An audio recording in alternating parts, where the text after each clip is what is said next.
obviously there have been female directors around since the beginning. I mean, Mary Pickford was, started a studio and all of that, but You're a producer on this film too, Polaris, right? So that must lend itself very well to that.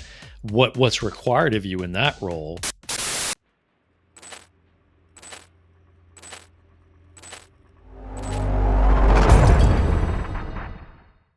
Can we call you KC?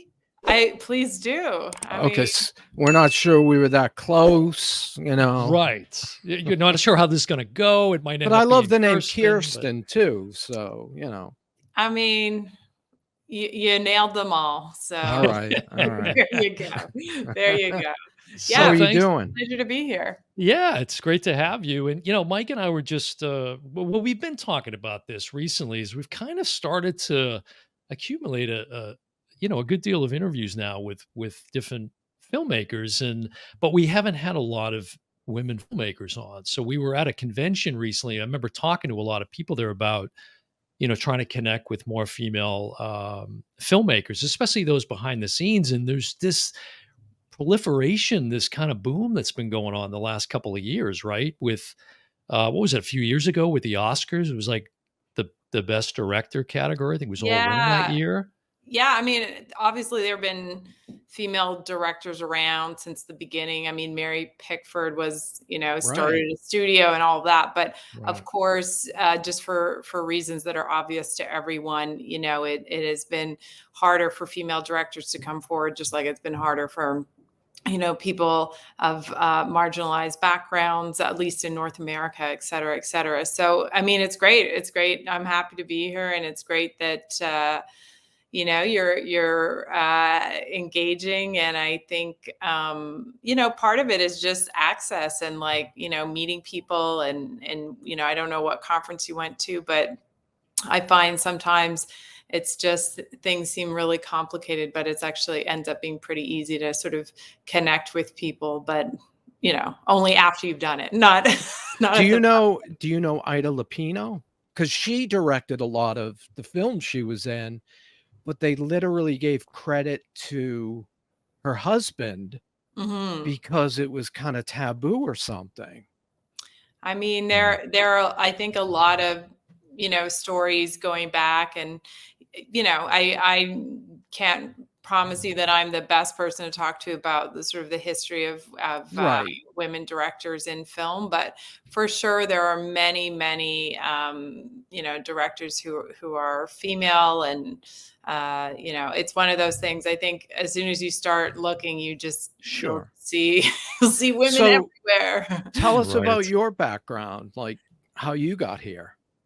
Yeah, I grew up mostly in nature. I was, one of those kids who had parents who didn't let us watch TV, et cetera, et cetera. But then my parents weren't often home, so of course we did. And I have two brothers. I'm a middle child, and we grew up reading so much. It's hard to, everything from my father's spy books. My dad's really into military history. And so we don't have all these sort of, espionage novels that are, 600 pages. And I was very young, but I would read all of this, and comic books. And, my favorite X-Men was Storm, and I liked Wolverine. We'd have big debates in my household about, about these things. And played D&D a little bit too. And really, my neighbor was he wouldn't let anybody sort of be the master, but he was pretty good. So we had we had a lot of fun using our imaginations as kids, and we grew up in a lot of different countries. And the nice thing about having brothers, you just kind of take your family with you, so you always have people to kind of hang out with. But I was a pretty shy kid, and I hung out in nature a lot. And whether that was, a desert, an ocean, a mountain. And I think part of my connection to storytelling has really been my connection to nature and really loving stories about, humans and natures and sort of fantastical elements and magic and fantasy and then sci-fi. And so I've always been very imaginative and very much visual storyteller. So one day, quite late, I guess. I mean, I wasn't somebody who knew, when I was 10, I needed to be a filmmaker or something like that. I didn't know anybody who worked in film. And sometimes I think when you don't, there's this idea of seeing is believing, but if you just don't, see somebody out there, and it's not even a female director. Like, I didn't know a male director. I didn't know anybody who worked in anything to do with the film industry or TV industry. So it just didn't seem like it was an option. And then one day I was hanging out with a friend, and he was a singer and he was singing this song. And I told him, I was telling him the story if he ever wanted to make a video. And he just was very adamant that I should be a filmmaker. And I thought, that really resonates. That must be something I should look into. And so then I started taking it more seriously, and I did go to film school. I went to a very experimental film school, which was awesome. But they don't really have two things. They don't teach you about financial literacy, and they don't have access to a lot of gear. So my first job in the business was working at a lighting company and a grip and lighting company. And so rolling cable and like learning literally from the ground up, how things work in certain departments. And that was a great eye-opening experience because it also really enabled me to think about not just the sort of creative parts of film, but really the how to, really getting your hands dirty and figuring out like how to make a shot happen, what kind of gear you need, what do you need to be thinking about. And just, I think that's something amazing about film. You can tell all these different types of stories, but you work with so many different experts and so many different people and always changing on each project. So I really like that kind of huge story, the world building, but then also all of the elements that come into play. So, well, you're a producer on this film too, Polaris, right? So that must lend itself very well to that. What's required of you in that role, or at least when you're wearing that hat on set, yeah. yeah. Yeah. I mean, I think the thing with indie filmmaking is just like so many things in life, nobody's like asking for you to make the movie. So, Yeah. no one's like, Dan, Mike, we got to make the movie you've never made before. But so I really think, if you want to do something, you kind of have to do it yourself. In the case of Polaris, I did have producing partners who did the bulk of the producing work. But I do think as a creative and as somebody who is the writer as well and develop the project, it's important to, still have a seat at the table because all the financial decisions are also creative decisions and vice versa. So, you want people making smart financial decisions and respecting their leadership, but also letting them know, why you're making certain creative choices. So, for example, in our film Polaris, we had so many stunts that I wanted to do, and stunts are really expensive and they cost a lot of money. They cost a lot of time. They cost a lot of sort of infrastructure. So right away, everyone's like, let's cut them. Yeah. Well, like, nope. It brings us, we were talking about this when we watched the movie. The beginning is basically kind of told with storyboards. And we were curious if that was an artistic choice or was that an economical choice? Oh, okay. Well, there are two versions of the film. One that has the storyboards and one like they were kind of watercolor. Is that what you saw maybe? Yeah, No. it was it sort of told the story, 10 years prior. It cuts to 10 years Okay, and the yeah. attack on the village and right. Great. Yeah. So that was there are two versions, as I say, and the storyboards, I think the intention of that was to provide a little bit of context setting up. The director's version doesn't have the storyboards in it, but that was the intention of the storyboards there to provide a little bit of backstory. I think there was always some concern that, maybe audiences would want more backstory right at the beginning. And so I was involved in that for sure, but that was the distributor's cut. I was trying Okay. Yeah. to say it. It Yeah. was it was very well done in the Good. version that we saw, yeah. So can you talk a little bit about, like, what was the germ of the idea? And I have to say, Mike doesn't even know this, but I came across the, short Fish Out of Water Mhm. from 2015, right? Yeah. And Yeah. so I'm also curious how you go from that to getting it made as a feature. But the funny thing about it is, I don't know why, this is about like a 9-minute Yeah. short, somewhere around there, right? My cat, I have this kitten who just sat on the TV the entire time watching the short. So I don't know if it Really? was the fish element or what it was, but I have Mm. photos to prove it. Yeah. Not Yeah. gonna It's help really with the funny. box office, but, you know. Right. We love us an audience, so That's I'm right. happy that your cat was engaged. You've got Uh, the feline demographic yeah, locked up there, it's Casey. emerging demographic. We will take it in the indie world for sure.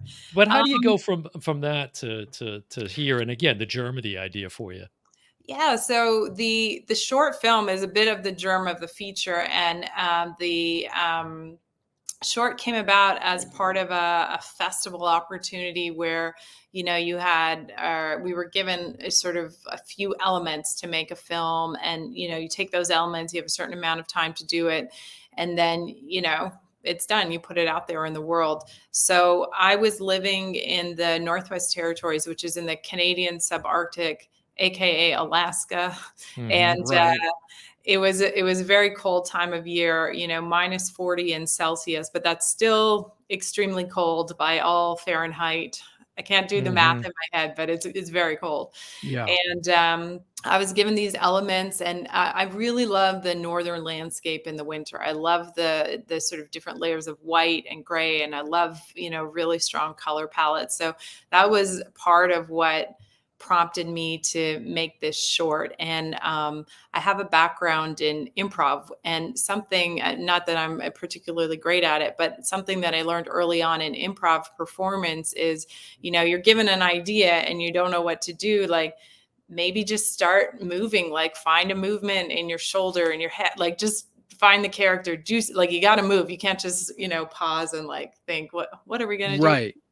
And so for the short film, it was very similar. I was like, what's really exciting for me to film here? And it's like, oh, here's the opportunity. I get to, not worry about having a story yet. So I can just start with the landscape. And that part of the North, really, in terms of the places where people live, like the city, it really looks like the apocalypse hit it. Like, there's a barge in there called uranium, like, and that's just there. That's not, Right. It it, wasn't a set. it would no, and Yeah. it looks like it should be illegal and all of these things, and it just really has a vibe of this kind of desolate world. So the story for that, I don't know, I feel like I kind of channeled it about place and some of the elements. And that short film went on to play so many festivals around the world, mostly genre festivals. But something that's really wonderful, I mean, all audiences are like this, but I think in my experience anyway, genre audiences get extra excited about films that they like, and they really find you and reach out. I just had a lot of awesome feedback saying, make this into a feature. And nobody was really sort of talking about the story, because the story in the short film that you saw, Dan, like, it's, and your cat is, it's there, but it's not super clear what it is. So what I intuited was that people really like the setting, they like the tone, they like the sort of story world.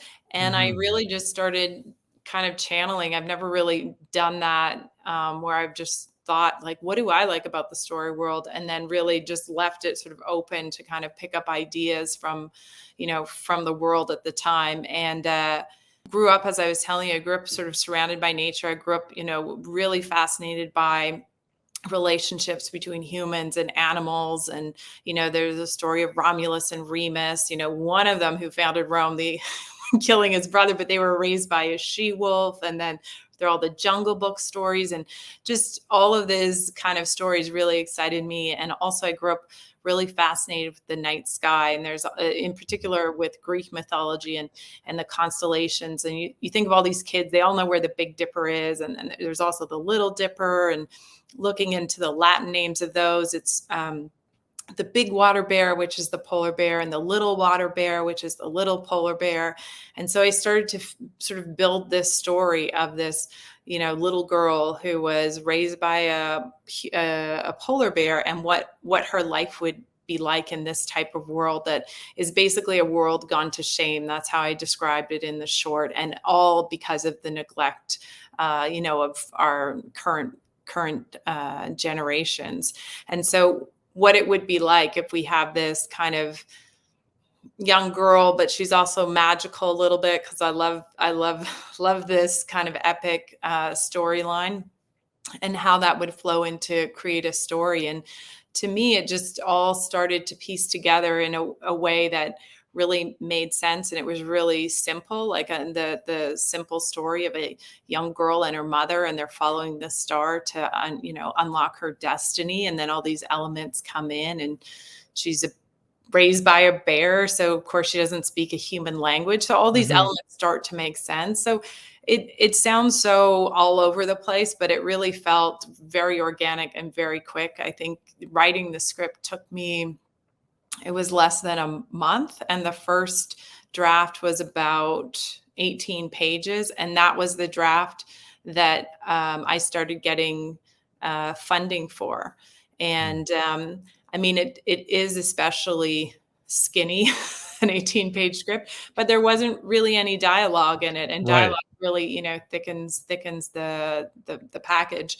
The shooting script was about 55 pages because there is some dialogue in the film. And I did want to have that in there for the actors. So, and what was that dialogue? Was it French because you're up in Canada, or I was curious. The First Nation people. Yeah.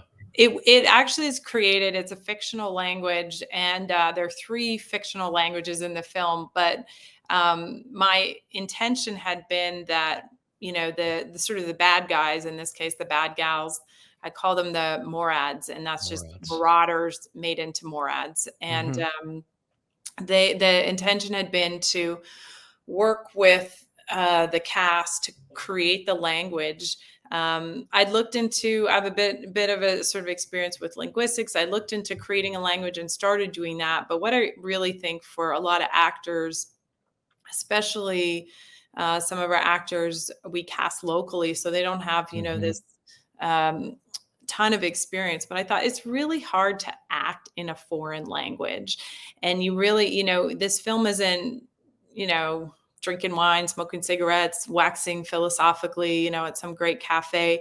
It's really guttural. And so I really need the words that are spoken to be owned. Like somebody can't be like, like it has to, so I wanted people to find it in their bodies, and the sensibility. Just like if I were to speak Mandarin, which I don't speak, you would know that it's different from French, or you would know that it's different from, a different language. So you can tell, you can sense that these are different languages. But yeah, that's how it sort of played out. And then the actor who plays Frozen Girl is sort of the otherworldly looking figure. She had her own language as well, and it was very similar. And for her, it was somewhat easier because she's the only one speaking it. No, that's Kamisha. Kamisha right? Wilshire. Yeah. And she and Muriel, they're both locals. Is that right? They were from. Oh, okay.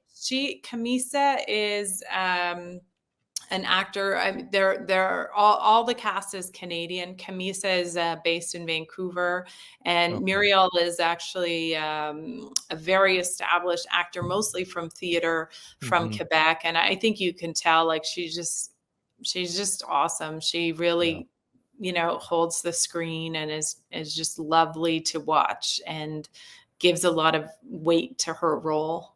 Yeah. Talk about Viva Lee and her performance. Amazing. Viva's awesome, and she's awesome as it always gives me so much pleasure because I'm like, Viva's so great. It's her name.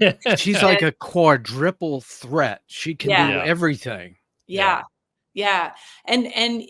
And she was 11 when we filmed, so she was, just super Wow. young. She did have a little bit of experience, and that was really important to me because when you're saying yes to a big project and you're saying yes to being the lead and not just the lead, like 95% of the screen Right. time, that Yeah. means you're on set, she's working less hours than she would be if she were older, but you're still working a very long day, and that's day in and out. And we were filming for just over 4 weeks. So it's like, you can't quit halfway. I mean, probably you can, but like, that's not going to work very well for No. me. And you can't force a kid to, How turn it did she on. how did she deal with the elements, that cold, and Yeah, just toughed it out? she just embraced it. She really got into her character, and that was something that stood out obviously in her auditions, which were over Zoom, but the auditions for her role were mostly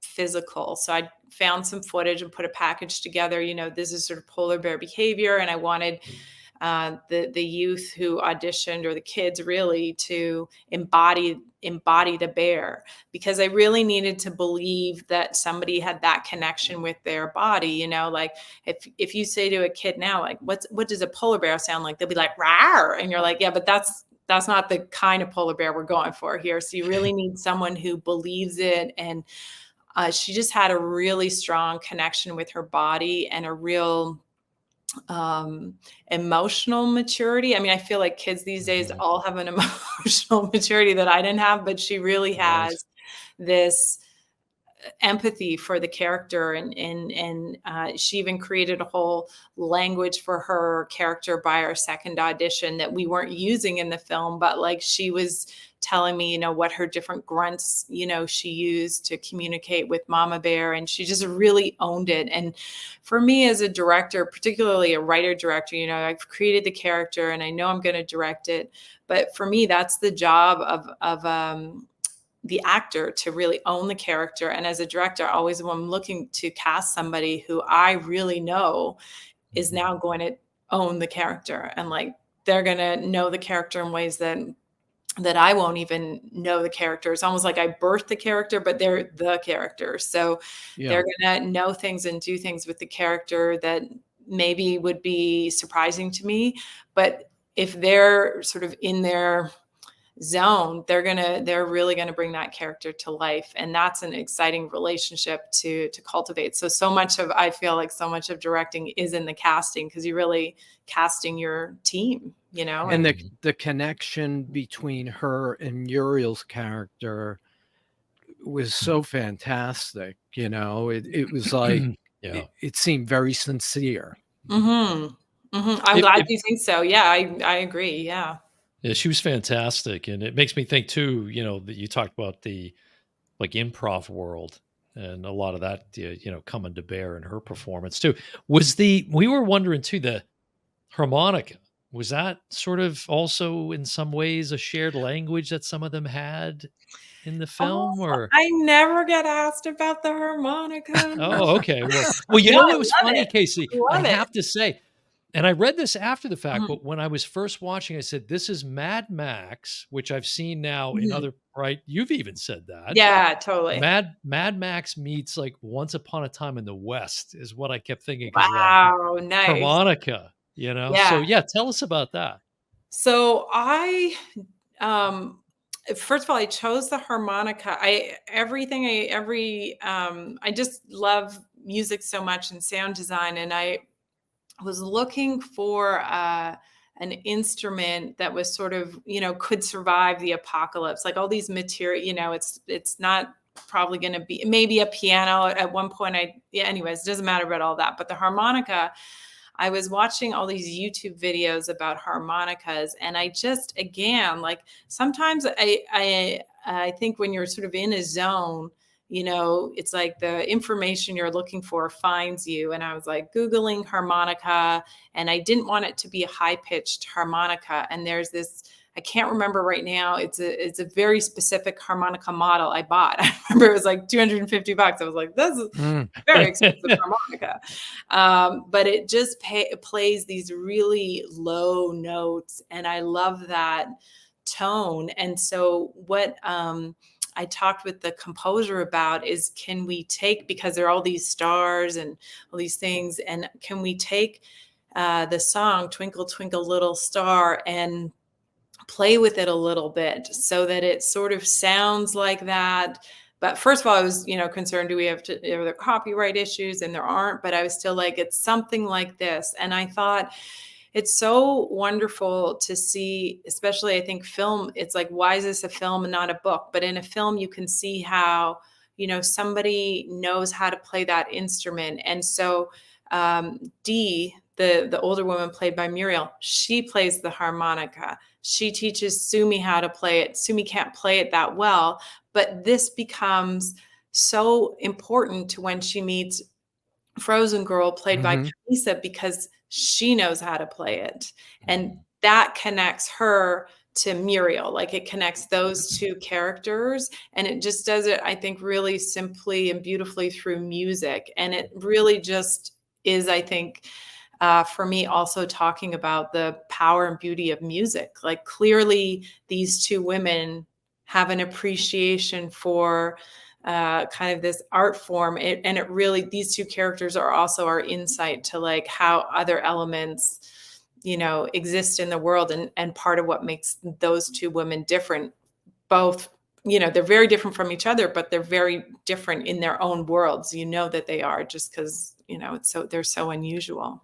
Well, Sumi is fascinated by sound. I mean, you really lay out a lot of sound, and she's, when she gets away, or she's being chased by hunters and she gets away and she's kind of lost, you can see her connecting to all these sounds, but the one that she really, found pleasant was the harmonica when she saw because she's never heard music, I gave Viva the option. I was like, maybe she's never heard music, or maybe she heard music before she met Mama Polar Bear, and just somewhere in the back of her, memory, there's a connection. But either way, this is a sound, like you're exactly as you described, Mike, is so compelling to her, because it's clearly not natural, but natural. Like, it has a different kind of tone. It's not coming from a tree. It's like, it's very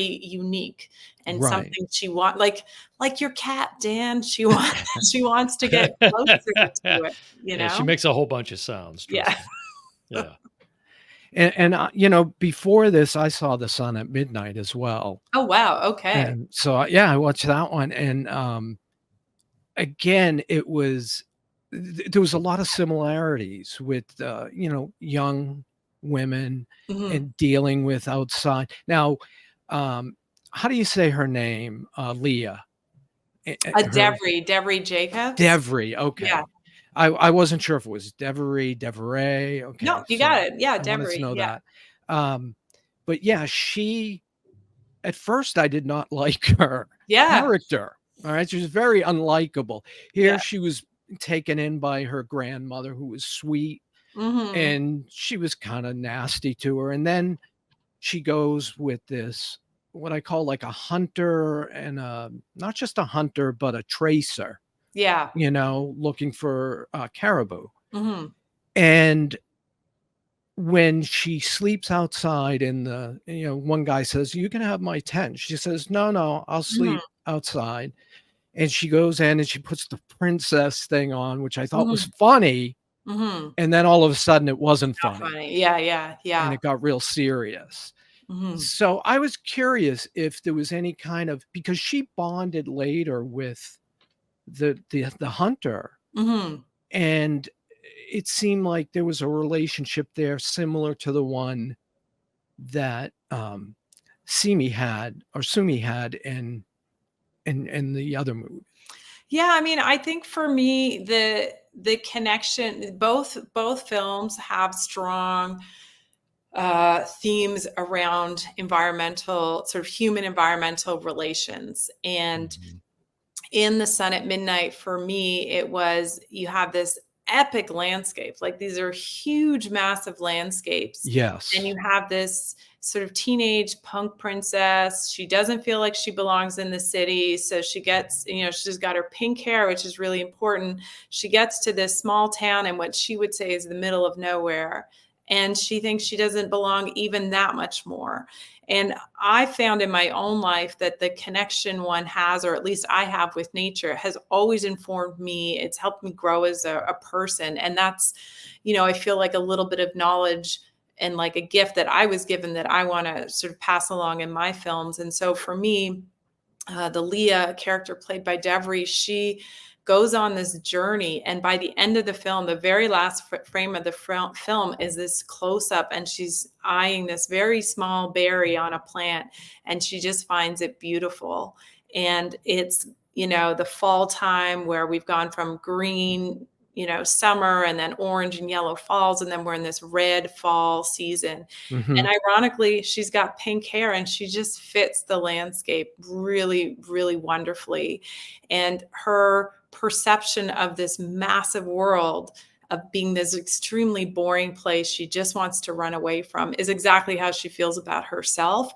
And so her journey on the landscape is, the journey of starting to like fall in love with the details and falling the details beautiful. I feel, for me anyways, the intention was that that's how she now feels about herself. She has changed her relationship with herself because of her relationship with the environment that was facilitated by the hunter, because she was able to kind of see the world a little bit through his eyes, and that was a gateway for her. So that was definitely a huge theme in The Sun at Midnight. And then in Polaris, we have this post-apocalyptic world. It's born, I said, of shame and neglect. And Sumi, because of her relationship with Mama Bear, because she was raised by this polar bear, she actually like lives in this world as an apex predator. And she has a very different kind of relationship with the world than most of the other people we see on screen do. Mhm. And particularly, I call her Frozen Girl, played by Camisa. Here's somebody who's able to start suddenly like seeing how Sumi relates to nature, and then picking up on that. And she has access to it too. She's not magical. She can't, connect with a star and like light up her fingers and things like that. But she is able to kind of sense her way through the sort of forest and navigate the world a little bit differently. And just, I think at the end, when you see that, Sumi is now in the night sky, and you see the Camisa Frozen Girl character sort of connecting and doing that, you just see how she is now changed for Mhm. what I would call the better, because of her relationship with the world that has been kind of shown to her by Sumi, and by Sumi's relationship with the world. Because Sumi doesn't really change throughout the film. Like, she's, she changes in some ways because she's encountering humans for the first time, but she's very consistently, who she is, this young bear cub who's on a mission to unlock her destiny. And it's the people around her who change as a result of her being there. Yeah. I kept secretly wanting Mama Bear to like just come out Scarface Right? style and just kind of go on a tear. I'm like, when is Mama Bear just gonna Yeah, you're like like, light it up? "Mama bear." Right. Yeah. But it's interesting because it's such a beautiful film, like the aesthetics and all of that. And as you described, the landscape and your affinity for that growing up and everything. And Mike and I are from New England, and we've got roots in Canada, so we can Hmm. relate to that.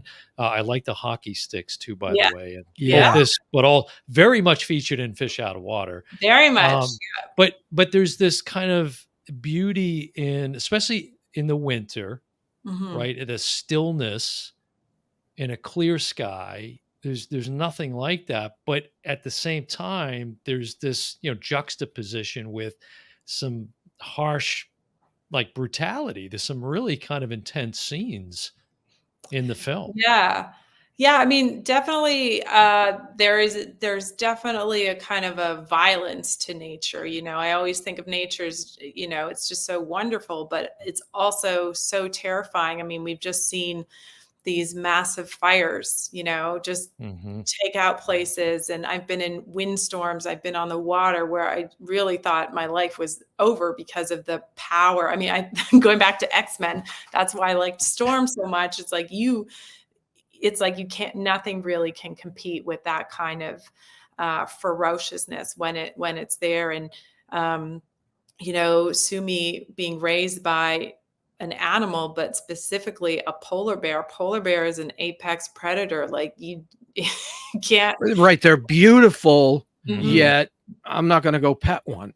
Yeah. And Sumi, she is very gracious in many ways. She's not seeking revenge. She is not seeking, out a kind of a fight. She is defending herself when she's, at the very beginning, she's shown that she's being victimized. She's, hit on the head. She's put in a jail. She sees what's happened to bears and other people who have, gotten on the bad side of these women. So she knows she has to get out of there.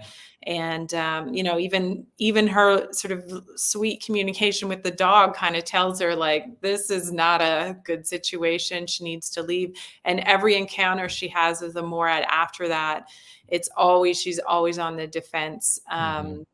For basically defending her life or trying to defend somebody else's life. So for me, that's also a very different kind of violence than something that is more, I don't even want to sort of judge it too harshly, but then somebody kind of going out and trying to find people to, fight or something like that. Yeah, it seemed very clear that, there was this kind of theme and message about environmental stewardship and all of that. Well, in the first movie, you actually talked about climate change. And that kind of, I was like, wow, this is 2016. I don't think the conversation was there yet. But you were talking about it in that film. Yeah, and I mean, I lived, as I was saying, in the subarctic, and climate change has affected the North for forever. Even in my lifetime, I'm not even that old, but like when I was a kid going to school, it would be so cold in March, and now it's like, it's cold. It's still winter, Right. like for anyone south of the border, like for sure it's cold, but like it's not as cold. And you can just see, like the different types of information that comes forward. They're starting to see cougars in the subarctic. Like that's not normal, and they're going there because they're being pushed out of their home, or like, things are shifting, or bears are coming closer to town. And it's because there's no food for them, and the climates are changing. And the caribou, for example, their migration is affected. So they're getting lost. They, for millennia have this knowledge in them of how to get to Alaska, to get to their birthing grounds. But, with different things changing, it's like they're getting messages that don't line up with the reality anymore. So I think a lot of things are changing. And there's the line in Sun at Midnight that I like too. The hunter says everything's changing because globalization, like we as people are also changing in much bigger ways than we did, Yeah. I would have guessed that was shot after because the landscape in both were beautiful. You really did a nice job of like getting everything out of the way to shoot the whole landscape, and the colors were great. And one thing I loved, talking about nature and was the stare down that Leah has with the wolf at the end. I was so fascinated by that shot, and you hung on it like the perfect amount of time. And yeah, like what was the fascination? Just this sort of the story part of it, or like I kept wondering, okay, is that wolf gonna? She has fear in her. You can see it in her, but at the same time, this wolf has these beautiful eyes and is just a beautiful creature. And she isn't, at one point she takes the rifle out, puts a bullet in, and then she takes the bullet out. I just found that just fascinated me, that whole sequence. Yeah, I mean, I think nature's so fascinating, and it's just like what's familiar to you, if you're like I was recently in Australia and I was like, oh, I don't want to see any big snakes. I don't wanna see any big snakes. And a friend of mine who lives there is like, it'll be fine. You'll be fine. I was like, maybe for you. Like if I see one, I'm probably going to scream and all of that. But similarly, and I don't want to pretend in any way, shape, or form that, seeing a bear, not a polar bear, by the way, like a grizzly bear or a black bear in the wild is somehow like an experience you should not be Yeah. concerned Right. about. But Right. I don't think that all animals are kind of out to get you all the time. And some advice that was given to me up north was just to be mindful that animals don't have doctors. They really aren't trying to engage in a fight unless they have to, unless they feel Mhm. threatened or you're trying to take something from them. And a wolf isn't necessarily eyeing you as food. Like, Mhm. so I think it's sort of all going to depend on the context. But what I noticed too is, when we're scared, it's like, we're like, oh, we just like, and that's where Leah was. She's like, I'm just going to pick up the rifle. I'm just going to shoot it. Right. And, but then, and I think the hunter even tells her story before, like earlier in the film, it's like, they're not, that's, if it's not a threat to you, like you don't have to act on that kind of impulse. Yes. Yes. Mhm. Yeah. Mike, you never commented that much about my wolf. I don't know what, we'll have to talk about that after the show. But But for me with Polaris, the scene that was so riveting to me was the shot of Sumi's character when she comes upon the area of the forest that's been cleared. mhm. Mm. I just really felt like that captured the message, one of Mhm. the themes anyways. It Mhm. was just very striking.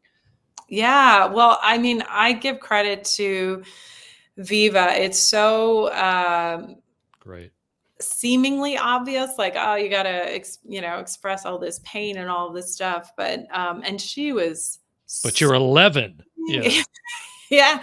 And to be fair, like my directing style, usually I'm not trying to do too many takes. And I think it works pretty well. But like yeah, I just would give that credit to Viva there. She really is able to carry the weight of that, Mhm. Yeah. heartbreak, really. Yeah. She And it's like becomes Yeah. clear hysterical. heartbreak. Yeah. Yeah. Yeah. Yeah. Yeah. So yeah, well, I mean, I'm glad that was a heavy moment for you. It was She's certainly It the definitely point. was. she's got a long, long career ahead of her Yeah. for Mm. sure. Yeah.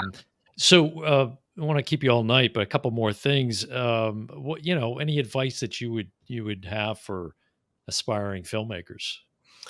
Yeah, absolutely. I mean, I think it's a very competitive world out there in any profession, but we are just speaking about film. And I find it's really um, useful to know why you're doing something, even just for yourself. And I think you kind of need to know why you're doing it so that it sustains you, because making films is hard. And hopefully everyone gets lucky and someone shows up with a whole bunch of cash and is like, whatever you want to do it.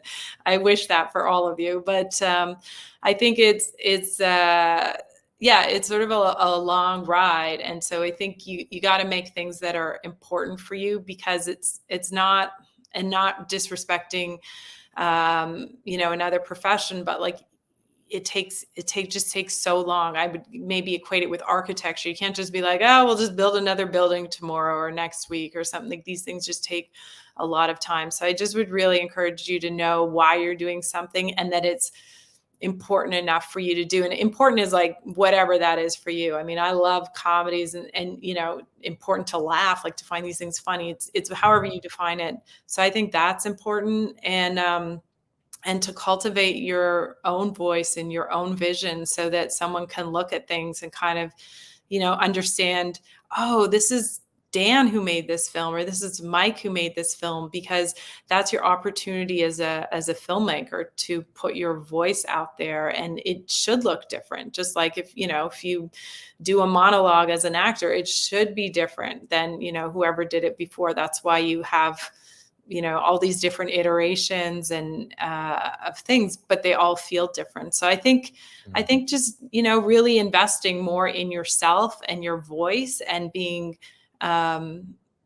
clear enough that you want to like go forward with all of that. And then I would also say, like, keep going, and you don't worry if you're, not 21 anymore. Like, you can make films at any age, and it's really important. It's really important to have voices of people from all experiences. We were talking about women directors off the top, but I'm a woman director. I have friends who are women directors. We all make different kinds of films. You two are making, it sounds like, many things. Your cat's going to make a movie, Dan. Everyone's voice is important and useful. And it's just like, really, don't get down on like what the other folks are doing. I like that. Keep going. And when we asked you in the beginning, what, got you here, a lot of the things you said, as you were saying them, I'm like, yeah, I can see that in the 2 movies that I watched. So yeah, you've managed to do it. Yeah, well, thank you. And I mean, Polaris was a great opportunity for me building, because we did it's still an indie film. We did have a little bit more money. And even though we didn't have all the money that, we wanted to have, I was still able to work with stunts and, do a lot of visual effects and special effects. And, those are all like muscles you need to like train and build upon. So that was a really exciting thing for me, on a technical side, but also a storytelling side. As I was also saying, like, I watched a lot of James Bond movies and thrillers, and it's like, I like all that scale, and you can't just walk into that. Like, you gotta know what you're doing, because it's you gotta be safe, you gotta be good at it, and it costs a lot of money. And so yeah, just also building, not necessarily in terms of advice. I'd say, like, don't make something you can make. The Sun at Midnight, I had access to this beautiful world. I really used location as a character, because I live there. Like, if I didn't live there, it would cost me so much money to go there to make, it'd be like if you were going to go make a film in Alaska, your whole budget would go just to going to Alaska.